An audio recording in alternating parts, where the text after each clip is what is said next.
नमस्कार। पेश है इस हफ्ते का महामुकाबला। मैं एक बात आपसे इस प्रोग्राम की शुरुआत में ही कहना चाहता हूँ, ये एक तरह से मेरे अपने तजुर्बे के आधार पर एक पारंपरिक सा विषय बन गया है।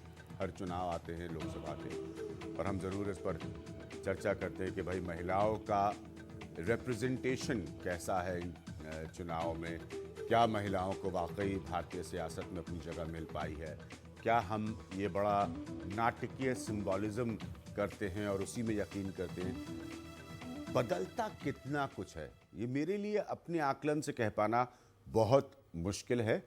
अभी भी जैसे मुझे ऐसा लगता है कि जैसे पार्टियां जब झूठ बोलती हैं कि वो कास्ट पर आधारित टिकट नहीं बांटती, उससे बड़ा झूठ तो मुझे अभी तक नहीं लगता भारतीय सियासत में मैंने कोई सुना है। तो वैसे ही मुझे लगता है कि एक बड़ा निरंतर कंसिस्टेंट बना झूठ है महिलाओं के सशक्तिकरण और रिप्रेजेंटेशन का भारतीय सियासत में। होता है, ये कतई मैं नहीं कह रहा हूं कि नहीं होता है, लेकिन जिस प्रतिशत में होना चाहिए, जिस मात्रा में होना चाहिए, वो होता अभी भी नहीं दिखता। मेरे साथ जो आज खास पैनल है, मैं कोशिश करूंगा कि मैं कम बोलूं, उन्हीं से सुन पाऊं कि वाकई, क्योंकि ये लोग सब लोग बहुत गंभीरता के साथ इस विषय पर काम करते हैं, वो बता सके कि वाकई कोई चुनाव में ये बदलाव होता है या बढ़िया पोस्टकार्ड वाली फोटो है अलग अलग जगह चिपकाने के लिए, या अखबारों के लिए, टेलीविज़न के लिए। टीवी में आपको पता है एक नई परंपरा चालू हो गई कई सालों से, अब वो खिड़कियां होती तो खिड़कियों में दिखने वाले चेहरों के हिसाब से। क्या यही सब है या वाकई ज़मीनी हकीकत में कोई बड़ी तब्दीली है? हम ऐसा भी मुल्क है, अगर कोई तब्दीली हो भी जाती है तो हम बड़ी जल्दी जल्दी उसको सेलिब्रेट करने लगते हैं। क्या ये सब कुछ सही है? मेरे साथ किरण बेदी मौजूद हैं। इनमें से किसी को मुझे इंट्रोड्यूस करने की आप लोगों को ज़रूरत नहीं है।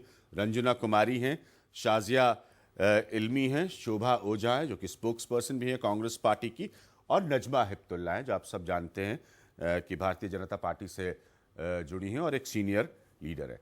पॉइंट बड़ा सिंपल सा है कि अभी भी सियासत, महिलाओं और असली हक के बीच हम क्या सिंबॉलिज्म में जी रहे हैं? किरण जी, मैं आपसे शुरू करना चाहूंगा। आपको लगता है कि कोई गंभीरता है कि फिर अच्छा टॉपिक है, हर बार डिस्कस कर लीजिए? अच्छा टॉपिक है, अच्छा टॉपिक है ना। कोई सिंसेरिटी नहीं है उसका नेताओं की? जी, सिंसेरिटी होने के लिए एक पनीरी कहाँ है? पनीरी कहाँ है? पनीरी कहाँ तैयार करते? पॉलिटिक्स एक ऐसी गेम है जहां मेरिट नहीं, पेट्रनेज ज्यादा है। आपके एक्सेप्टेबिलिटी, मेरिट भी होना चाहिए लेकिन पहले एक्सेप्टेबिलिटी होनी चाहिए, पेट्रनेज होनी चाहिए, प्रोटेक्शन होनी चाहिए। मेरिट नहीं है, सिर्फ मेरिट पर नहीं है, बल्कि मेरिट पर एक चुनौती हो जाएगी। अगर मेरिटोरियस कोई लेडी आ जाए पॉलिटिकल पार्टी में जिसकी पेट्रनेज ना हो, सिर्फ मेरिट पे हो, वो तो सारी हायरार्की के लिए एक चैलेंज हो जाएगी। सो इस चैलेंज कौन एक्सेप्ट करेगा आसानी से? तो बल्कि उसको तो दबा दिया जाएगा जल्दी, क्योंकि वो चुनौती हो जाएगा। क्योंकि पॉलिटिकल पार्टीज में डेमोक्रेसी नहीं है। दे डोंट हर टाइम ग्रास रूट से इलेक्ट करते करते आप ऊपर जाते हैं, वो नहीं है। जहां महिलाओं के लिए मेरिट है, यूपीएससी है, यूनिवर्सिटीज है, इंजीनियरिंग कॉलेजेस है, वहां मेरिट पे आ रही ना टॉप पर, क्योंकि वो मेरिट है, पेट्रनेज नहीं है। सो पॉलिटिक्स में मेरिट काउंट करता है, लेकिन उससे ज्यादा उसकी एक्सेप्टेबिलिटी, उसकी विनेबिलिटी और उसकी पेट्रनेज। और जो कार्य, जो हेड है, वो तो तकरीबन पुरुष है, तकरीबन। क्या उसको वो एक्सेप्टेबल है? कहीं उसी को चुनौती तो नहीं हो जाएगी? सो आई थिंक ये इस वक्त सिंबलिज्म है। रंजना जी, नहीं, देखिए अभी तक अगर आप मायावती बनेंगी तो तभी बनेंगी जब कांशीराम का साया आपके सर पर होगा या कांशीराम का समर्थन। ये बड़ी हकीकत की बात है। अगर आप जयललिता बनेंगी तो आप तभी बनेंगी जब कोई एमजीआर आपके साथ होंगे। तो आप अपने आप से ना मायावती बन रही है ना जयललिता बन रही है, ये हकीकत है। देखिए, पुरुषवादी राजनीतिक नेतृत्व जो है उसमें महिलाओं की एक तरह से ऑर्नामेंटल प्रेजेंस है। वो चुनते ही उनको हैं जिनको कि प्रस्तुत कर सकें एक ऑर्नामेंट की तरह सामने। और जो महिला नेता हैं वो महिलाओं के सवाल से जुड़ना नहीं चाहती हैं, क्योंकि जहां आप महिलाओं के सवाल से जुड़ गए वहां आपका नेतृत्व में कोई कमजोरी दिखाई पड़ेगी, क्योंकि पूरा राजनीतिक तंत्र पुरुषवादी है और उनके ही नियंत्रण में है। चाहे आप कहीं भी देख लीजिए, जो महिलाएं कुछ 3-4 महिलाएं, 4-5 महिलाएं पुरुषों के कंधे पे चढ़ के आ गई हैं ऊपर राजनीति में, उनको डर लगता है कि अगर ये कंधे खिसक जाएंगे तो फिर हम कैसे नेता बने रहेंगे। तो ये दोनों ही परिस्थितियां इस तरह की हैं जिसमें आपको समझना पड़ेगा कि इस दो तरह की जो महिलाएं राजनीति में हैं, जो ऑर्नामेंटल प्रेजेंस वाली हैं, उनकी तो कोई अपना वजूद नहीं है, वो वहां इसलिए हैं क्योंकि कोई उनको वहां रखना चाहता है। शाजिया, आप यंग हैं, राजनीति के हिसाब से आप पूरी तरह से इनएक्सपीरियंस्ड हैं, लेकिन जो किरण जी ने कहा, जो रंजना ने कहा, फैक्ट ये है कि ये एक बड़ा पारंपरिक सा एक ढांचा बन गया है। मतलब आपको एक बढ़िया पॉलिटिकल पार्टी का पोस्टर चाहिए, अब पोस्टर में सारे पुरुष तो आ नहीं सकते, एक आध महिला की भी तो फोटो होनी चाहिए ना, पूरा पोस्टर कंप्लीट लगे। तो मतलब जैसे मैं तो इसकी तुलना कर सकता हूँ फिल्मी पोस्टर से भी ना, मतलब बड़ा वाला चेहरा हीरो का, छोटा वाला नीचे हीरोइन वाला भी तो चाहिए ना एक। तो क्या यही है हमारी सियासत की हकीकत? जी, यही हमारी सियासत की हकीकत है। और जो औरतें अपना वजूद बनाकर, अपना अस्तित्व बनाकर ग्रास रूट से उभरती हैं, उनके लिए बड़ा मुश्किल है उस वहाँ तक पहुँचना जो आला कमान है। या तो आप जी हुजूरी करें, यस सर नो सर करें, उनकी ग्रोथ बहुत जल्दी होती है। लेकिन अगर आप अपने उसूलों से, सिद्धांतों से और अपने आइडिया से जाने लगते हैं तो बाकी जो मर्द होते हैं वो बहुत थ्रेटेंड फील करते हैं। अब आप देखिए, हमने बात की मायावती की, जयललिता की, शीला दीक्षित की, ममता, ये बहुत सफल पॉलिटिशियन पर ममता बनर्जी फिर भी अब खुद एक महिला हैं जो बिना किसी मेल मेंटोर के आई हैं। But look at the young breed, look at Supriya Sule, Sharad Pawar की बेटी हैं। प्रतिनिधि शिंदे को देखिए, सुशील कुमार शिंदे की बेटी हैं। प्रिया दत्त को देखिए, क्या क्वालिफिकेशन है, सुनील दत्त की बेटी हैं। पूनम महाजन को देखिए, प्रमोद महाजन की बेटी हैं। आगता सांगमा को देखिए, पीए सांगमा की बेटी हैं। तो बेटी होना, विधवा होना, बहू होना, डिम्पल यादव, राबड़ी देवी वो हैं। तो सिर्फ महिला उसमें आना, क्या वो वाकई में रिप्रेजेंटेशन है? शो वजह से आपकी पार्टी की सर्वोच्च नेता सोनिया गांधी है, क्या आपकी पार्टी में भी यही है, या आपको लगता है कि आपकी पार्टी बहुत ईमानदार है, महिलाओं को पूरा अधिकार मिलता है, मौका मिलता है?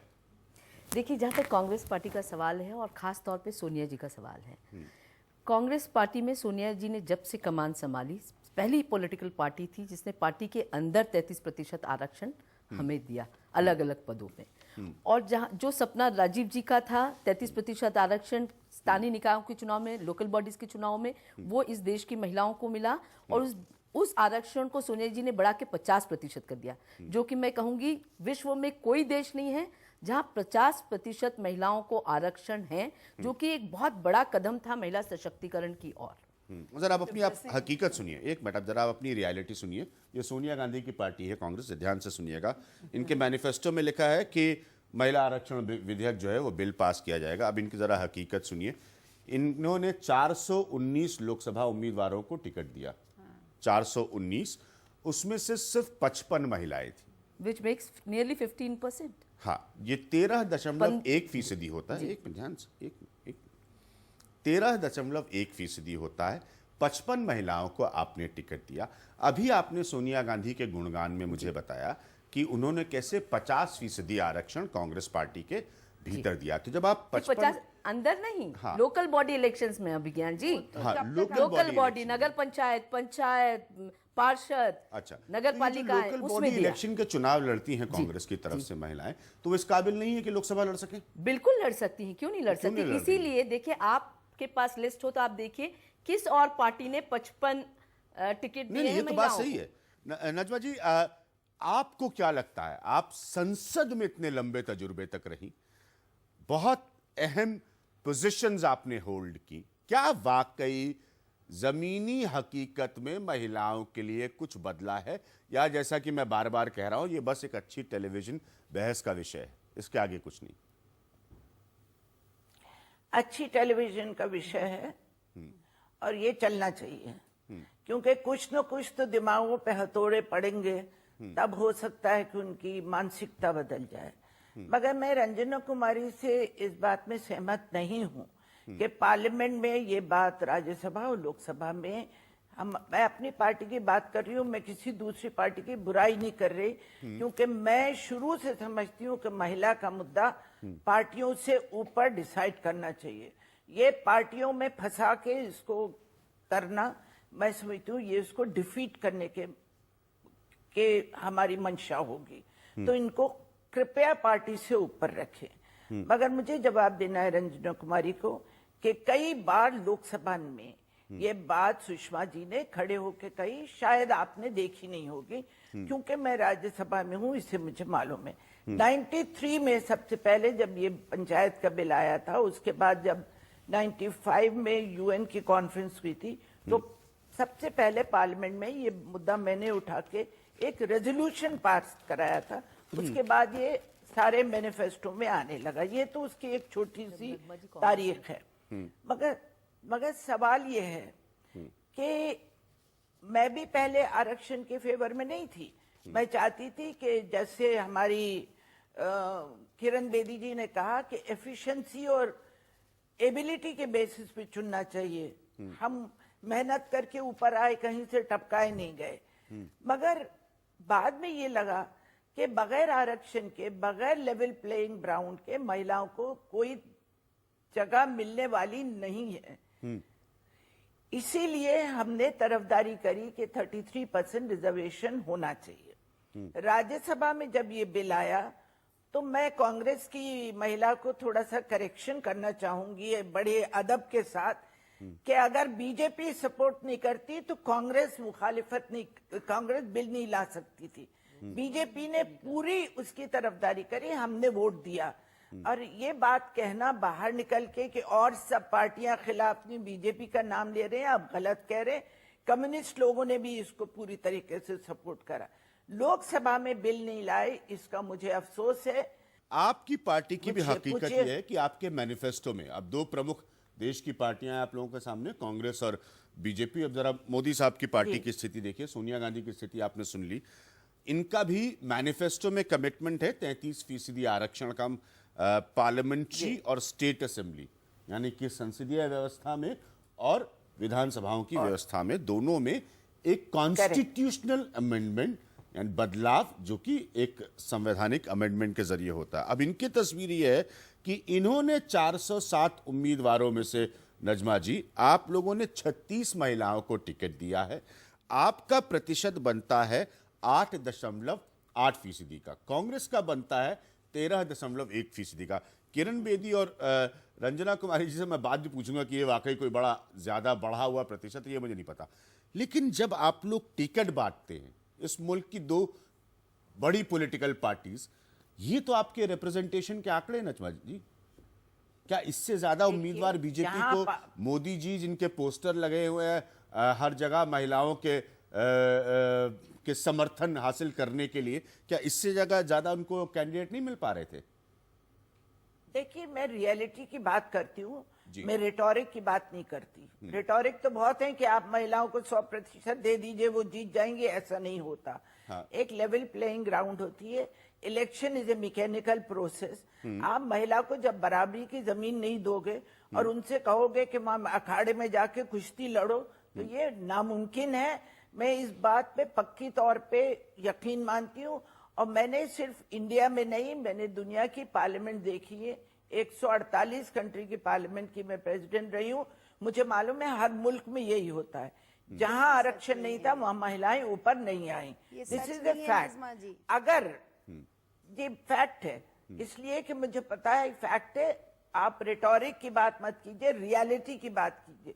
13.1% और 8.8%, क्या ये वाकई वो आंकड़े हैं जिसको ये हम दो राष्ट्रीय पॉलिटिकल पार्टीज के आंकड़ों की बात कर रहे हैं, कांग्रेस और भारतीय जनता पार्टी, जिसको सुनकर कोई भी खुश होगा? इसी सवाल उठता है कि ये लास्ट मिनट टिकट्स एक तरफ है, एक तो है लास्ट मंथ पे, यू सी टिकट तो एक हफ्ता ही पहले मिली। लेट्स अंडरस्टैंड कि पॉलिटिकल पार्टीज को क्या चाहिए। पॉलिटिकल पार्टीज को चाहिए कैंडिडेट्स जो जीते, उनके दिमाग के अनुसार जो जीते और पार्लियामेंट में पहुंचे। क्योंकि आज सिचुएशन आ गई कोलिशंस की, एक एक सीट जो है सरकार गिराएगी या बनाएगी। वो कैंडिडेट्स जो विनेबल, एक्सेप्टेबल कैंडिडेट्स, जो विनिंग कैंडिडेट्स कहां से आएंगे? ग्रास रूट से आएंगे। उसकी सर्च है, उसकी प्राइमरीज है, उसकी प्रेपरेशन है। क्या समाज भी ज्यादा महिलाओं को पॉलिटिक्स में आने के लिए तैयार करता है? क्या हमारे पास कोई सिस्टम है जो कि तैयार भी उनको करे? और अगर तैयार है तो क्या पॉलिटिकल पार्टीज ऐसों को सर्च करती है?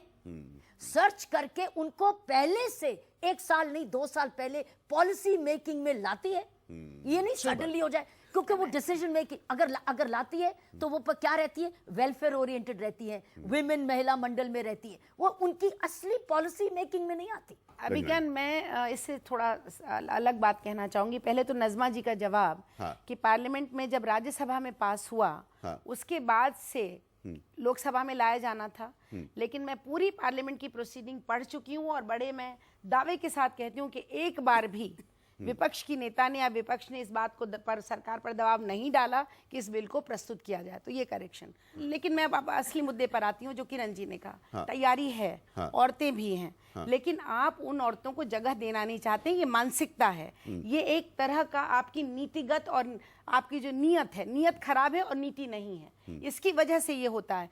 ऐसे क्या सुरखाब के पर प्रिया दत्त में है या राबड़ी देवी में है या डिम्पल यादव में है कि वो तैयार है, उनकी शादियां हुई उन घरों में।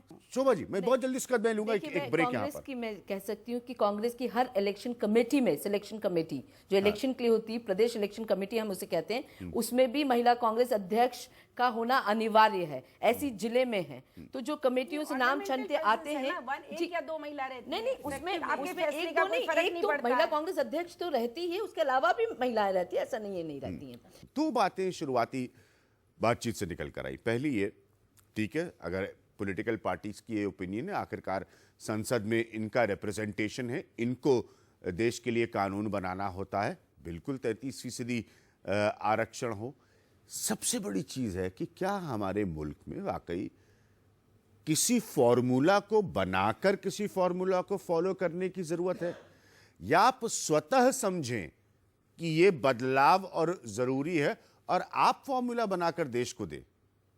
आप थोड़ा सा स्थिति को बदल कर देखिए। कोई यहां पर ये नहीं कह रहा कि आप सिर्फ महिलाओं की पार्टी खोल दीजिए, सिर्फ पुरुषों की पार्टी खोल दीजिए, लेकिन स्वाभाविक जो रिप्रेजेंटेशन की तस्वीर होती है वो क्यों नहीं निकल कर आ रही है। मैं कोशिश करूंगा कुछ नौजवानों की भी यहां पर ओपिनियन लूं इस बहस को आगे बढ़ाते हुए कि क्यों ऐसा लगता है। पंचायत के स्तर पर रहने वाली महिला पंचायत, आपको बता दें ऐसे बहुत उदाहरण है, ये मत सोचिएगा ये पिछले 2 या 3 या 4 साल के, 20-20 वर्षों से ज्यादा उसी पंचायत की अध्यक्ष रहती है। क्या वो कभी विधायक तक बन पाती है? कोई इस बात का मेजर पॉलिटिकल पार्टीज के सिस्टम में जवाब क्यों नहीं देता? हम ढूंढेंगे एक छोटे से ब्रेक के बाद।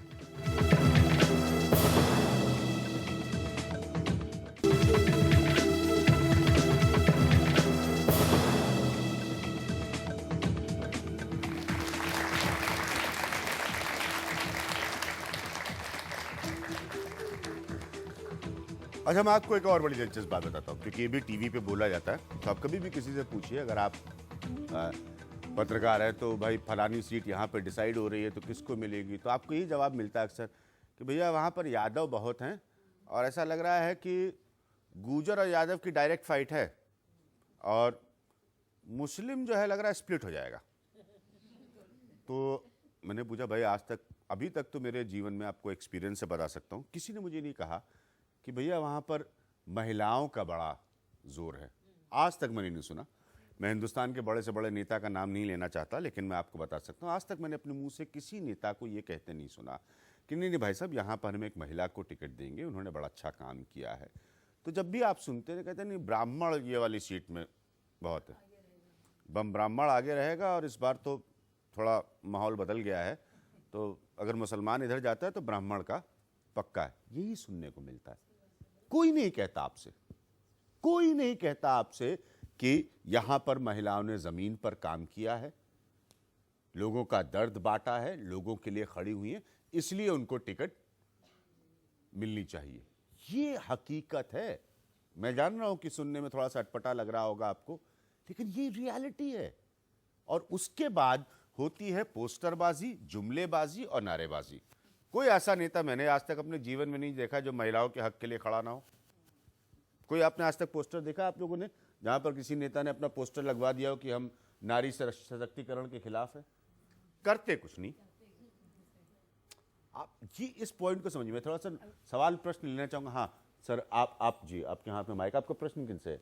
शोभा जी से है मेरा जी। शोभा जी से मैं पूछना चाहती हूँ, अभी आपने बोला कि 50% हमारे यहाँ आरक्षण हमने कराया है महिलाओं के लिए, 55% कराया है। यदि आपको फिर फैमिली बैकग्राउंड ही देखनी है कि उसका पति पॉलिटिक्स में है या नहीं, उसके पास पैसा है या नहीं, या उसके पास पावर है या नहीं, मैन पावर, तो फिर ऐसे आरक्षण का फ़ायदा क्या है? फिर तो यही देख लो और वैसे ही दे दो। नहीं, देखिए आप थोड़ी सी हाँ, कंफ्यूज सही हो बात रही हैं। जो मैंने कहा कि 50% आरक्षण हमने दिया है, वो मैं बात कर रही हूँ स्थानीय निकायों के चुनाव में। जो गरीब महिला गांव में जो 8वीं तक पास पढ़ी हुई है, मैंने तो वो भी महिला देखी जो अनपढ़ है, वो तक सरपंच बन पाई और अपने गांव का उसने अच्छा विकास किया। और पहली बार वो आरक्षित सीट से जीती, अगली बार अपने काम के बल पे वो अनारक्षित सीट से जीती। मतलब उसी सीट में जब वो पुरुष की सीट हो गई उसके बावजूद वो जीती। ये महिला सशक्तिकरण, राजनीतिक सशक्तिकरण के और बहुत बड़ा एक कदम था। 50% आरक्षण हमें वहाँ है, पर अगर हम आंकड़े उठा के देखें तो जितनी महिलाएं पूरे हिंदुस्तान में लोकल बॉडीज में काम कर रही हैं वो 60% के करीब हैं। मतलब आरक्षण से ज्यादा जब उसको मौका मिला, अवसर मिला, तो उसने सिद्ध कर दिया कि वो पुरुषों से कई आगे है। मेरा ये सवाल है शोभा जी से कि अगर सोनिया गांधी के 10 ईयर्स टर्म में वो रिजर्वेशन नहीं कर सकी, तो फिर it will take decades now to give reservation and women सशक्तिकरण करने में बड़ा टाइम लग जाएगा। जी, आप बिल्कुल सही कह रहे हैं कि सोनिया जी जितनी कटिबद्ध हैं इस आरक्षण बिल को लेके, मैं नहीं समझती कोई और व्यक्ति, कोई और नेता, लेकिन हुआ नहीं। हिंदुस्तान, देखिए हुआ क्यों नहीं, उस पर भी आप गौर करिए। क्योंकि और जहां हो सकता था, जहां सरकार के हाथ में था, मैंने इसलिए कंपेयर किया लोकल बॉडीज को और विधानसभा और लोकसभा के आरक्षण को, क्योंकि लोकल बॉडीज में सरकार हमारी उसमें चेंजेस करके कर पाई, इसलिए वहां आरक्षण हमने 33 से बढ़ा के 50 कर दिया। पर यहाँ क्योंकि मिली जुली सरकार थी, यहाँ कांग्रेस की अकेली सरकार नहीं थी, इस बात पे आपको गौर देना चाहिए। मिली जुली सरकार थी, बिल्कुल सही बात है शोभा जी। आपको एक छोटा सा तथ्य बता दूं, एक आखिरी यूपीए सरकार के बारे में एक तो छोटा सा तथ्य बता दूं कि कांग्रेस का आंकड़ा 200 के ऊपर था और उसके बाद जो सबसे बड़ी पार्टी थी यूपीए में वो एनसीपी थी 9 सांसदों के साथ। तो इतनी मिलीजुली सरकार का दबाव था इनके ऊपर। एक मिनट, जी आप मैं और प्रश्न लूंगा। मेरा आज मैं किरण बेदी जी से आपसे बात करना चाहती हूँ कि आप इतने दिनों से इतने अच्छे काम कर रही हैं और हमारी बहुत इच्छा थी कि आप पॉलिटिक्स में आए। तो आपके बारे में खबरें भी छपती थी कि आप बीजेपी से चुनाव लड़ेंगी, और आप क्यों नहीं आ रही पॉलिटिक्स में? जवाब बड़ा सिंपल है कि हर एक इंसान अपने आप को जानता है वो कौन है, वो क्या करता है, क्या करना चाहता है और क्या नहीं करना चाहता। मैं वो व्यक्ति हूँ जो मैं ही अपने आप को सबसे ज्यादा समझती हूँ। आप नहीं मुझे जानते, मैं अपने आप को जानती हूँ और मैं जानती हूँ क्या मैं नहीं करना चाहती। उसमें से एक पॉलिटिक्स है, पॉलिटिक्स उसी में। ठीक है, चलिए बिल्कुल सीधा किरण बेदी टाइप का आंसर था, सीधा जवाब था इसमें। हाँ, मुझे ऐसा लगा कि किरण जी ऐसे ना बोलने लगे, देखिए मैं सोच रही हूँ, अभी मैंने निर्णय नहीं किया है, तो सीधा जवाब दे दिया उन्होंने। My question is to Shazia ma'am. मेरे को आप बताइए कि हम लोग अपने लेवल पर like we are new generation, तो अभी हम में से जो जाना चाहते हैं आगे वुमेन रिप्रेजेंटेशन में, तो हमारे लिए आप सोल्यूशन बताइए। लाइक दिस इज, ये तो part we all know, we all are aware आप कह रही कि आपने समस्या बता दी, the solution for this thing. जी, मेरा बस एक रेडिकल सोल्यूशन है और पता नहीं वो मुमकिन है भी कि नहीं। सबसे पहले तो मैं कहूँगी कि अगर आप सच में कुछ करना चाहते हैं आप रास्ता ढूंढ लेंगे, ये। और दूसरी बात मैं कहूँगी कि जैसे हर जगह वोट बैंक है और ये असलियत है, हमारे देश में वोट बैंक की राजनीति है।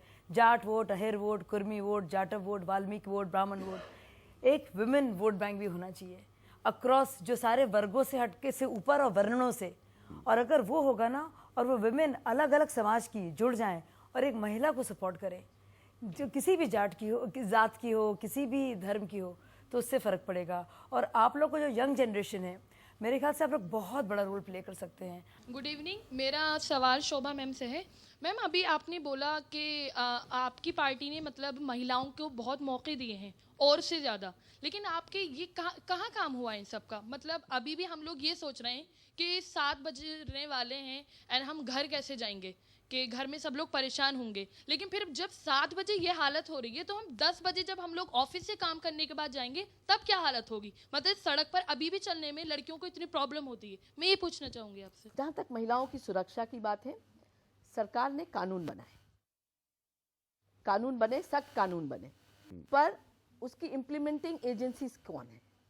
पुलिस, लॉ और समाज, ये 3 मिलके जब काम करेंगे तभी कोई भी सरकार आए, आज यूपी की सरकार है, कल खुदा ना करे कोई और सरकार आती है या कोई भी सरकार आए, तो उसमें जब तक का ये सब मिलके रोल प्ले नहीं करेंगे तब तक का हम सुरक्षा की बात नहीं सोच सकते महिलाओं के लिए। और उसके लिए कमिटमेंट पार्टी का बहुत जरूरी है। अभी निर्भया के बाद जो नियम, जो जस्टिस वर्मा कमेटी की रिकमेंडेशंस आए, फिर जो नियम बने, सब कानून में नियम बन गए हैं।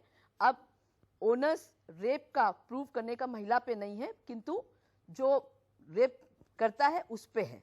अब जीरो एफआईआर की फैसिलिटी हो गई, आपको थाना सोचना नहीं पड़ेगा, जुरिस्डिक्शन की बात नहीं होगी, आप हिंदुस्तान के किसी थाने में भी रिपोर्ट दर्ज करा सकते हैं अगर आपके साथ कोई अत्याचार होता है। तो नियम कायदे कानून बन सकते हैं। शाजिया कुछ इंटरवीन करना चाह रही जरूरी है। इंटरवेंशन है इस मौके पर। मुलायम सिंह यादव ने बहुत ही विवादास्पद बयान दिया है। हाँ, सही सारी बात है। पार्टियां उसके बारे में क्या कर रही हैं, क्या खुलकर ऑल पार्टी मीटिंग क्यों नहीं कर रही हैं और कंडेम क्यों नहीं कर रही हैं, और क्या ये आप बड़े आसानी से कह देती हैं किसी ने नहीं, कुछ मेरा बस बोला सीधे है। सवाल है। कल नहीं, से ठीक चिल्ला है, चिल्ला के मुझे बोलने हमारा दीजिए, गला बैठ मुझे गया बोलने है। दीजिए अभी क्या और बहुत सख्ती से हम शोभा जी, बात 2 मिनट, 2 मिनट, कुछ नहीं बोला मैं सिर्फ है। शोभा जी की किसी बात नहीं नेता कर रही ने हूँ। नहीं बोला। सारी की किसी नेता सारी कैसे पार्टियां नहीं बोला? क्यों नहीं इतने गंभीर विषय पर, क्योंकि छूट देने की बात है, ये रेप को बढ़ावा देने की बात है, ये अबेटमेंट है एक तरीके का, जैसे मैं देख रही हूँ इस बयान को। क्यों नहीं सारी की सारी सारी political पार्टियां पार्टियां कंडेम उस पे- करें इसे ठीक है। और एक्सपेल किया जाए ऐसे शख्स को। मैं ले रहा हूं यहाँ पर एक छोटा सा ब्रेक, उसके बाद जब वापस आऊंगा आप समझ सकते हैं। देखिए, ये लोग जो आते हैं इनको प्रश्न पूछने की पूरी आज़ादी होती है।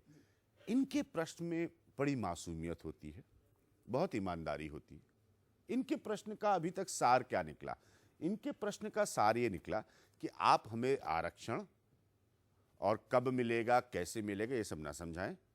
आप ये बताएं कि हमें सुरक्षा कैसे मिलेगी, हम महफूज कब महसूस करेंगे, हम ताकतवर कब महसूस करेंगे।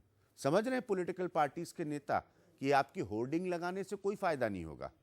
वो ये पूछ रहे हैं कि अगर ये स्टूडियो का कार्यक्रम ज्यादा लंबा चल जाए और मैं इनसे ये कहूं कि हमारे पास व्यवस्था नहीं है आपको वापस छोड़ने की और इनको घर वापस जाना है, तो क्या ये यहां से वापस जाते वक्त सुरक्षित महसूस करेंगी?